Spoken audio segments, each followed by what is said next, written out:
Hello friends, in this video I will show how to make pop-ups and opt-in forms to get more emails, newsletter, subscribers, leads and sales on WordPress website. So you need one plugin to do this one.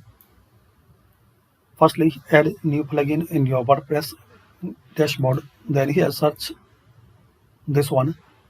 This is a very popular 1 million plus active installation pop-up builder by Optin Monster.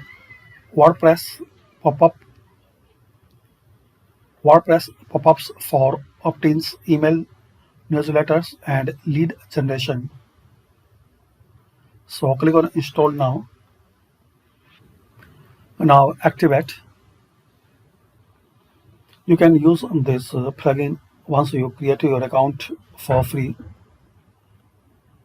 for trial version, and after that you will see this all information for this plugin. So it's a very famous and popular plugin. Create your account and connect your website with this plugin. So thanks for watching, and please share, like and subscribe to the channel for more useful videos.